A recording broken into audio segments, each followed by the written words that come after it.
Hey guys, welcome back to the Readers. I hope you're having an amazing day. Let's get right into the stories. The first one is an entitled people story. About 8 months ago, I finally achieved one of my biggest life goals. After years of saving every penny from my software development job, I bought a small 8-unit apartment building. It's nothing fancy, just a well-maintained brick building from the 1920s with some real character. The best feature is definitely the shared rooftop patio with an amazing view of the downtown skyline. I decided to live in one of the units myself. Partly to save money, but mostly because I wanted to keep a close eye on my investment. I work from home anyway, so it made perfect sense. Plus, being on site means I can handle maintenance issues quickly and get to know my tenants. The building has this weird quirk where there's technically an HOA that was set up years ago when the previous owner tried to convert the units into condos. That never happened, but the HOA stayed in place to manage the common areas like the hallways, laundry room, and rooftop patio. It's a simple 3-person board, and honestly, it runs pretty smoothly for the most part. Most of my tenants are great.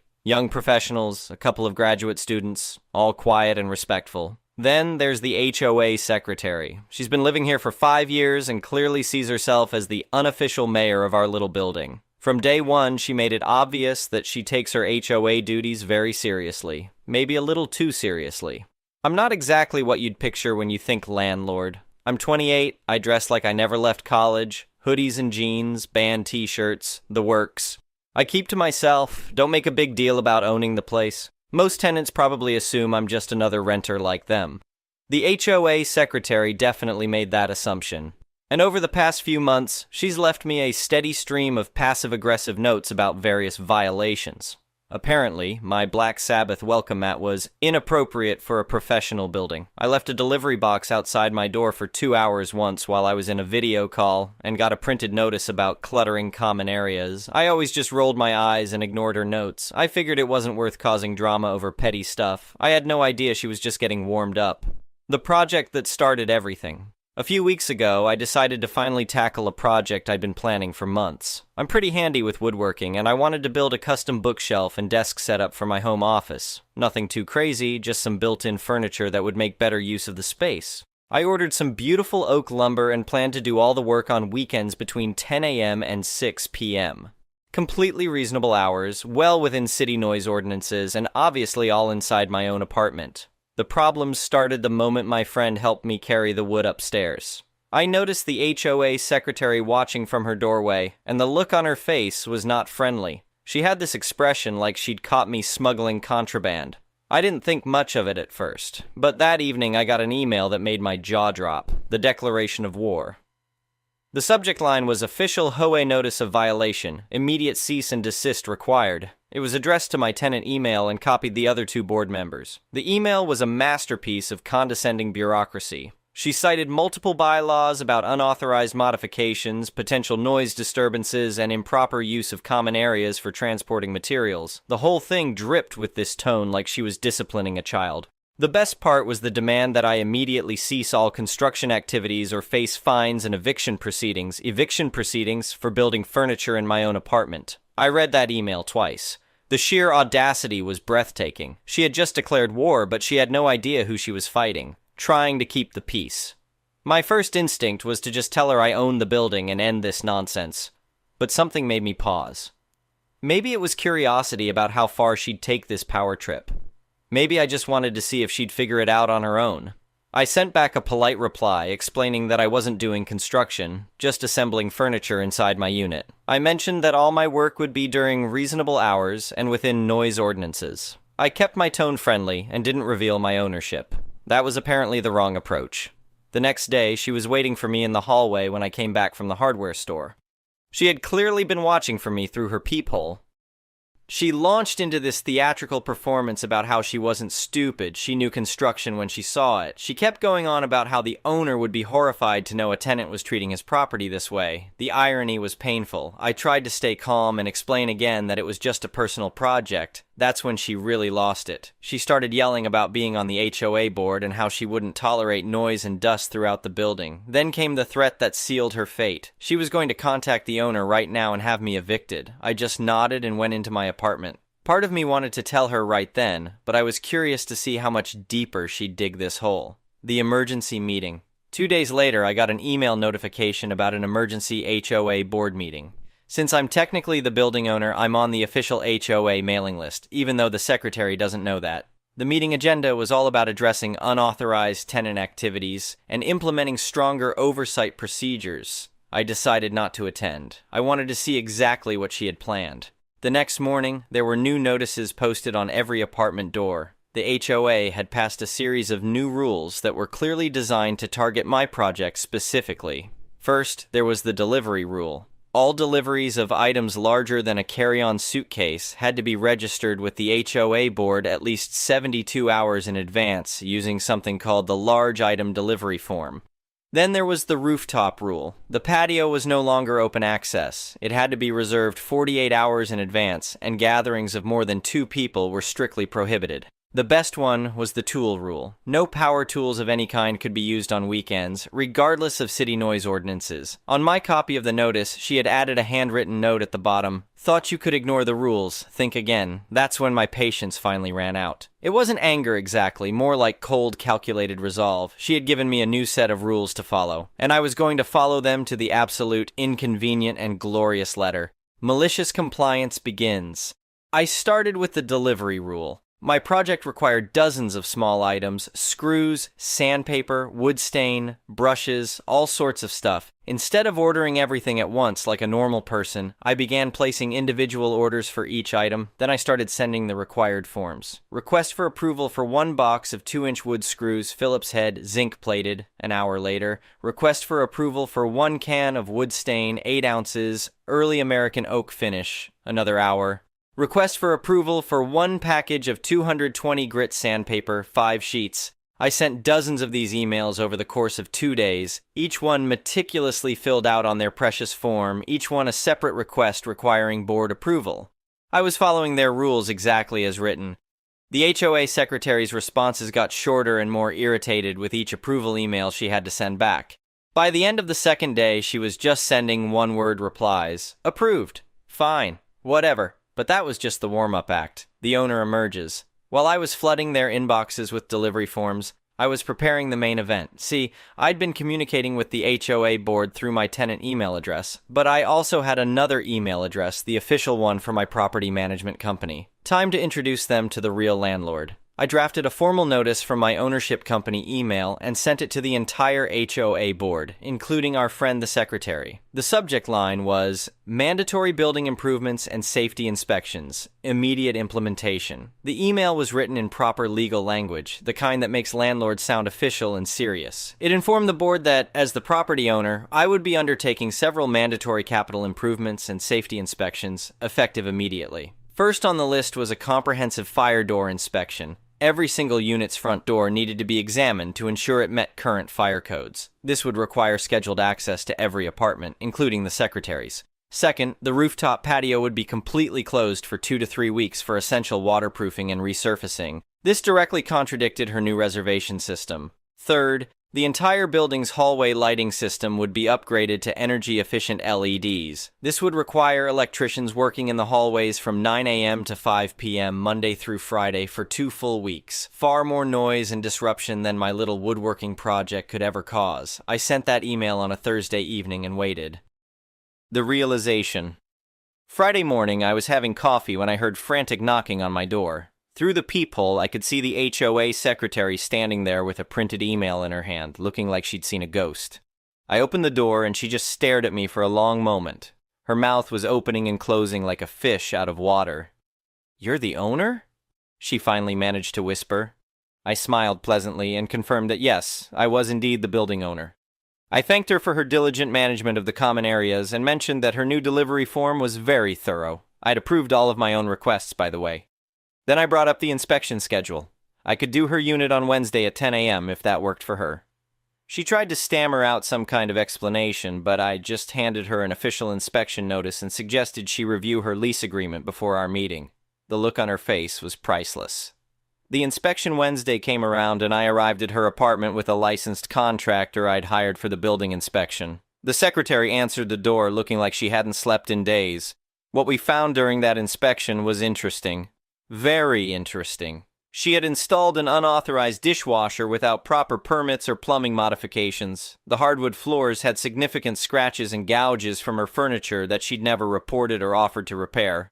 Most damning of all, she had a window air conditioning unit that violated both building rules and city ordinances. I documented everything carefully and professionally. After all, I was conducting an official inspection as the landlord, the final move.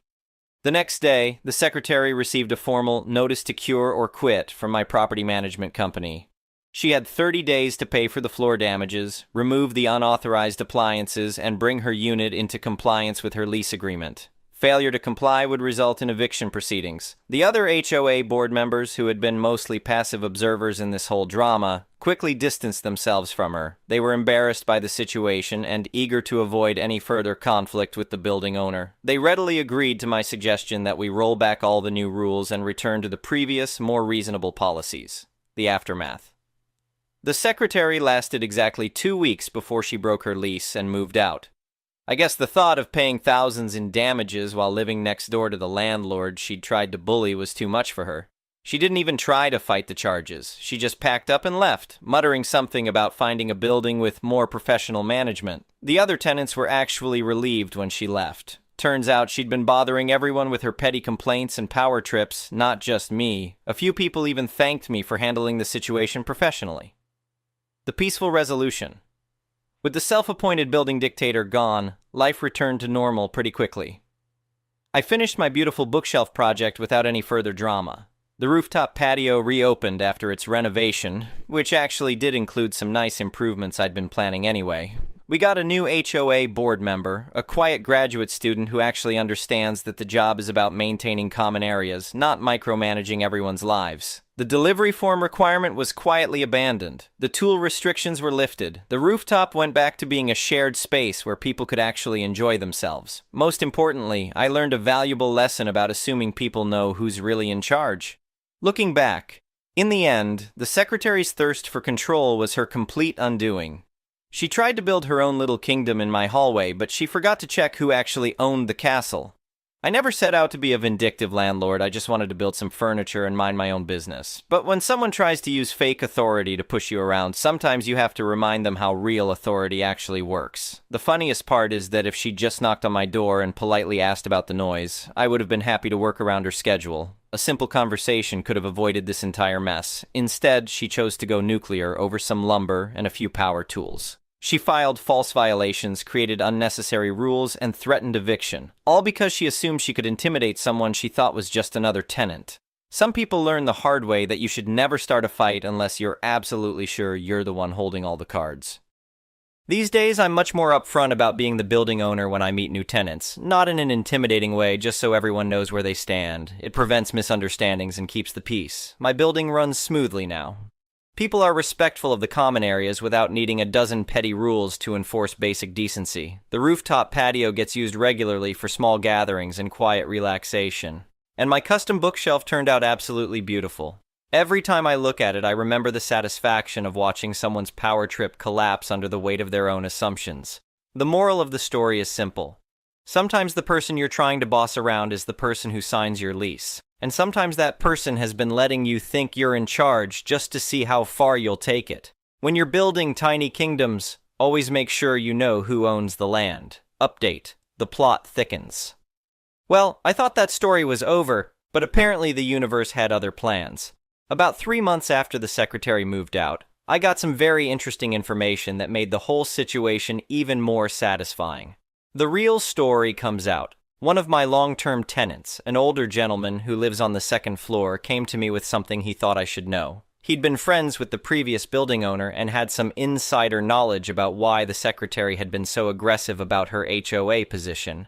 Turns out she'd been planning a hostile takeover. According to my tenant, the secretary had been in contact with a property investment company for over a year. Her plan was to gradually make life so difficult for tenants that they'd move out, then convince the HOA board to impose such strict rules that the building would become undesirable and lose value. The investment company was supposedly going to swoop in with a lowball offer to buy the building from the struggling owner. Once they owned it, they planned to gut renovate all the units and convert them to luxury rentals at triple the current rent. The secretary was going to get a finder's fee and a guaranteed property management position if the plan worked.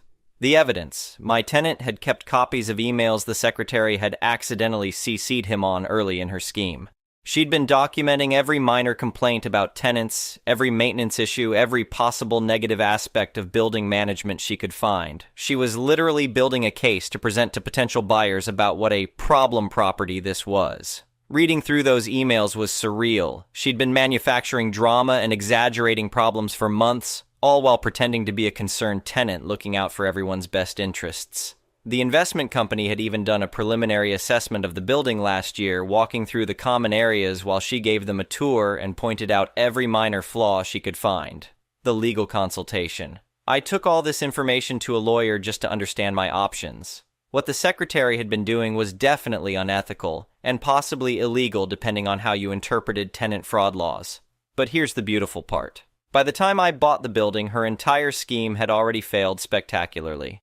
The previous owner had sold to me at a fair market price because he was ready to retire, not because he was struggling with a problem property. All her manufactured complaints and fake violations had been for nothing. She'd spent over a year making everyone's life miserable for a plan that was already dead in the water. The investment company. Out of curiosity, I looked up the investment company she'd been working with. Turns out they'd been shut down by the state for running similar scams in other cities. They'd bilk property owners into selling cheap, then flip buildings into overpriced luxury units using questionable renovation practices. The secretary had unknowingly been working with criminals who were probably never going to pay her even if their plan had succeeded. The new information spreads word got around to the other former HOA board members about what had really been going on. They were absolutely furious. They'd been manipulated into passing ridiculous rules and making enemies with tenants, all to serve her secret agenda.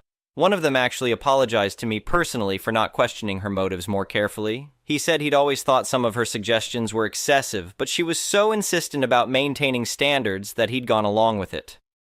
When the other tenants found out what she'd really been up to, the reaction was swift and harsh. Several people started sharing stories about times she tried to get them to complain about building management or encourage them to consider moving to better-maintained properties. The graduate student who'd replaced her on the HOA board did some research and found that our building actually has one of the lowest turnover rates in the neighborhood. We have happy, long-term tenants who take care of their units and respect the shared spaces. Everything she'd been telling the investment company about this being a problem property was completely fabricated. The final twist. Here's the most satisfying part of this whole update. Remember how I mentioned she never fought the charges for her lease violations? I always thought that was weird, since she seemed like the type to dispute everything. Turns out she was planning to use those violations as more evidence for her investors about how the building was falling apart under poor management. She was going to claim the landlord was unfairly targeting tenants with made-up violations. But when she discovered I actually was the landlord, her whole narrative collapsed. She couldn't claim the owner was incompetent or absent when I was literally living in the building and handling everything personally. She couldn't use fake violations as evidence of poor management when they were legitimate lease breaches that she'd been hiding for years. Her entire exit strategy evaporated the moment she realized who she'd been trying to manipulate. The building today. 6 months later, I can honestly say this is the most peaceful and well-managed building I could have asked for. The HOA board actually functions the way it's supposed to, handling common area maintenance and organizing the occasional building-wide event. We had a rooftop barbecue last month that almost every tenant attended. People brought food to share and everyone just enjoyed the evening together. It was exactly the kind of community atmosphere I'd hoped for when I bought the place. The new HOA board member has been fantastic. She actually has useful suggestions for improvements and understands that rules should serve the community, not control it. Several of my tenants have told me they've never lived in a more pleasant building. People hold doors for each other, keep the common areas clean without being asked, and generally treat the place like a home rather than just a rental. The real estate market. The neighborhood has actually gone up in value since I bought the building, which makes the secretary's whole scheme even more ridiculous. She was trying to convince investors that this was a declining area when it's actually one of the most desirable parts of the city for young professionals. I've had real estate agents contact me multiple times asking if I'm interested in selling. The offers have been significantly higher than what I paid, but I'm not going anywhere. This building is exactly what I wanted, and now I know I can handle whatever challenges come with property ownership. Lessons learned. This whole experience taught me some valuable lessons about reading people's motivations. The secretary wasn't just a power-hungry busybody, though she was definitely that too. She was running a long-term con that required her to create chaos and dissatisfaction. Every petty rule, every aggressive confrontation, every attempt to make tenants miserable was part of a calculated strategy to devalue the property for her own benefit. It makes me wonder how many other difficult tenants in other buildings might actually be working some kind of angle rather than just being naturally unpleasant. The woodworking project, and since people ask, the bookshelf and desk setup turned out absolutely perfect. I've gotten so many compliments from visitors that I'm thinking about taking on woodworking projects for other people as a side business. The irony is that the project she tried so hard to stop ended up being one of the best improvements I've made to my apartment. Every time I sit at that custom desk, I remember how satisfying it was to watch her realize that all her scheming and manipulation had been pointless. Moving forward. I'm more careful now about vetting potential tenants, not just for their ability to pay rent, but for any signs that they might have ulterior motives. I ask more questions about why they're moving and what they're looking for in a building. I've also become more active in the local property owners association. Sharing stories like this helps other small landlords recognize and avoid similar scams. The building is fully occupied with a waiting list, which tells me I'm doing something right. Word has spread that this is a well-managed property with reasonable rules and responsive ownership. Final thoughts. Sometimes I wonder what would have happened if I'd revealed my identity right away when she first started causing problems. Would she have backed down and tried a different approach? Would she have moved out immediately to avoid getting caught? But honestly, I'm glad things played out the way they did. Her assumption that I was just another tenant gave me the perfect opportunity to see exactly what she was capable of. If I'd stopped her early, I never would have discovered the full extent of her deception. Plus, the malicious compliance with those delivery forms was genuinely fun. I still have screenshots of all those ridiculous approval requests saved on my phone. Sometimes, when I'm having a bad day, I scroll through them and remember how frustrated she must have been trying to process dozens of individual emails about wood screws and sandpaper. The whole experience reinforced something I've always believed about dealing with bullies and con artists. Give them enough rope and they'll usually hang themselves. The secretary's need to control and manipulate ultimately exposed her true agenda and led to her downfall. She thought she was playing chess while everyone else was playing checkers. Turns out she was just playing herself. The end. So that's the real end of the story. What started as a simple case of an entitled tenant trying to boss around her landlord turned out to be a much more complex scheme involving property fraud and investment scams.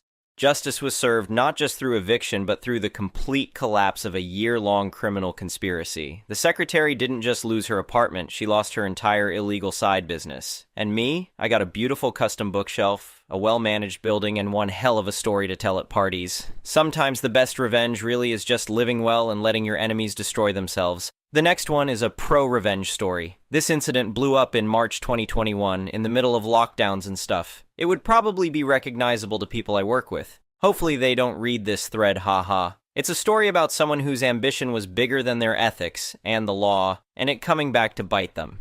It's a bit long, sorry. TLDR at the bottom.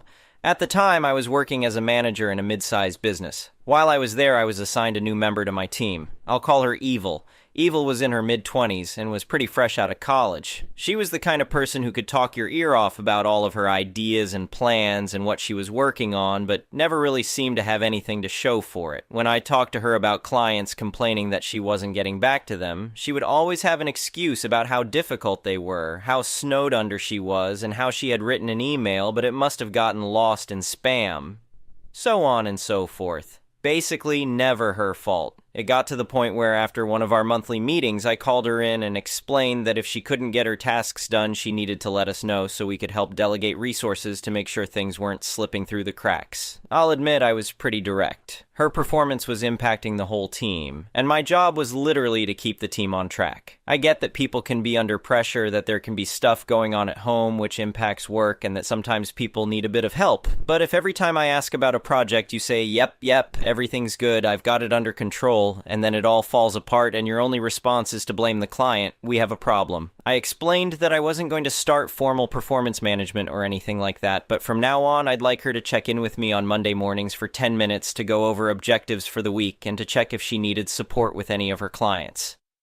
I know it isn't fun to be micromanaged, so I tried to keep these check-ins short and mostly just offer assistance on stuff. She clearly hated my guts, though, and apparently was hatching her own pro-revenge. Now part of my role included use of a purchasing card, which wasn't in my name but I had access to. I was given the card to basically make small purchases for the office or spend up to $500 on clients. The card was kept in an office I shared with another team manager, where we both could access it when we needed it.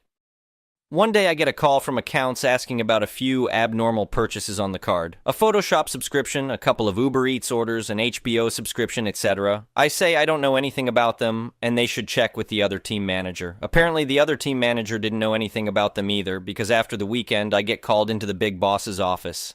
After my colleague and I had denied involvement, accounts had started calling Adobe and Uber and stuff to find out where the transactions were coming from. They said that not only were the accounts in my name, they were registered to an email address with my name in it too. E.g. word, roll3@domain.com or something. I can't describe what it felt like to be in that meeting. I felt physically sick. I couldn't work out what was happening. I was so shocked I didn't know what to say.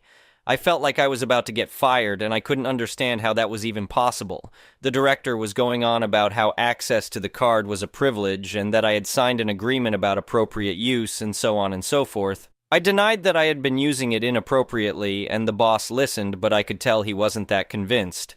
To be honest, in my head I was gaslighting myself and worrying that I had somehow saved the card in Google, and maybe my wife had been accidentally using it or something. It was terrible, and I found myself apologizing and saying, I don't know how this happened. I assure you that I know that none of those expenses are appropriate uses of company funds.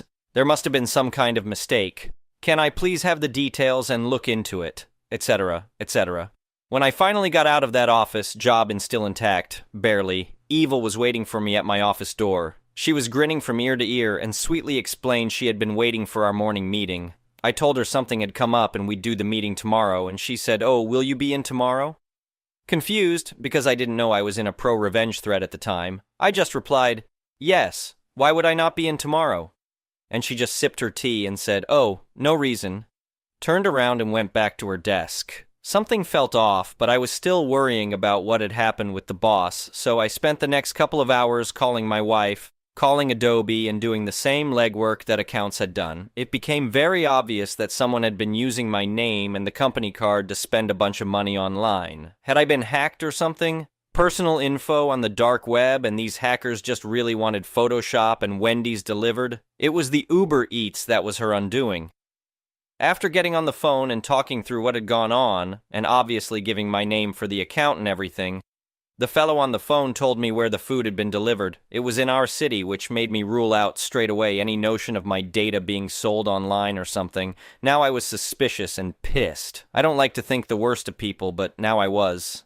Listening to my gut, I pulled up Evil's employee information and checked her address. I pulled it up on Google Maps, dropped a pin on her place, and then looked for the address Uber Eats had given me. It was the corner of her effing block. I was furious. When she left work for the day, I got it to give me access to her laptop. Sure enough, when I opened up her domainquote.com account under her listed accounts was word, roll3@domain.com. There were some things she had been smart about. The IP address she had been using was the office, which would have tied back to me. She had even had the food delivered to a different address. She had even made a fake email address. But saving her passwords on a work computer was a mistake. I called the boss that night and explained what I had found and kept the IT guy with me to support the fact that I hadn't just logged into her computer and made it all up. The next day, the boss called her into the office and fired her so bad there were red trucks lining up outside the building. When she teary-eyed left his office, I made sure I was standing in the hall sipping a cup of tea. It had gotten cold while I waited for her, but still tasted sweet. I hope she went home that night, because if she did, she would have received some nice goodbye Wendy's delivered by Uber Eats. Paid for on my personal card, of course. Revenge and justice can be the same thing, right? In the end, she was fired. The boss apologized, and we were on good terms when I left in October for a new gig. She never apologized, and I haven't seen her since. The boss decided not to get police involved, and neither did I. Just didn't want the hassle. The next one is an entitled people story lately. I have been going through some purge in my life. My two childhood best friends started changing the way they treat me when my business started taking off. And oh, not just them. Even their families, who used to be so nice to me when I was nothing, started being different. All three of us were so close as kids. We shared dreams and ambitions because we all came from poor families. Me being the poorest because we live in the slums. There are days, actually, that their goals, plans, and dreams are bigger than mine, and I say, wow. I cheer on them. Me, I will just try my best to get out of this poverty. I just know I have that strong will. Fast forward to adulthood. In our early 20s, one of us started a small business. Let's call him A, because he did not finish college, and me and the other one, let's call him B, went into corporate. I was so happy for A, I even started promoting his business, finding a way how he can increase more sales. I loved helping him. His business went booming for a year or two, but after that, it's not doing good anymore. It's still trying to survive up until this day, though. But during those times, A's business started becoming weak. I was not there. I disappeared.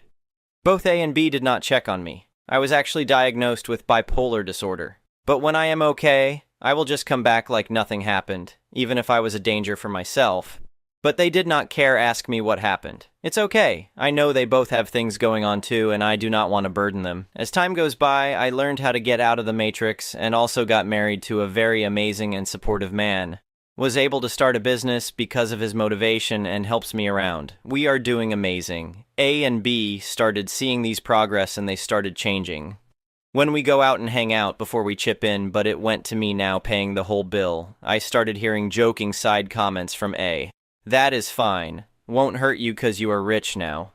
I just did not mind it cause he is just like that sometimes. Then, there came a time that A started borrowing money from me. But unfortunately, he never paid back, but tries to live a rich and famous lifestyle even if his business is not doing well. Tried several times being understanding and giving him some grace, but I really got pissed off. Now I cut him off. Next here comes B. This is the most hurtful one because I never thought he would be like A.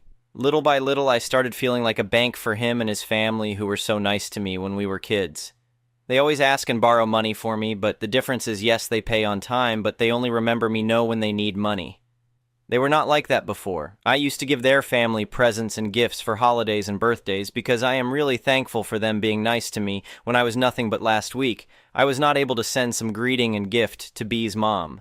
This is because I am actually 7 months pregnant now, and I got so caught up preparing for my baby. We are also building a house, so lots of things going on. This is the first year I failed. Since I was busy, I did not lend B money too for his mom's birthday celebration. But I think his mom took this negatively. I posted my baby's first ultrasound in my day, FB, before she used to heart my days, but yesterday she did not. I tried reaching out to her to talk, but she did not answer anymore. It just hurts. Money indeed changes people, and most of the time people does not want to see you succeeding anyway. Thank you for watching.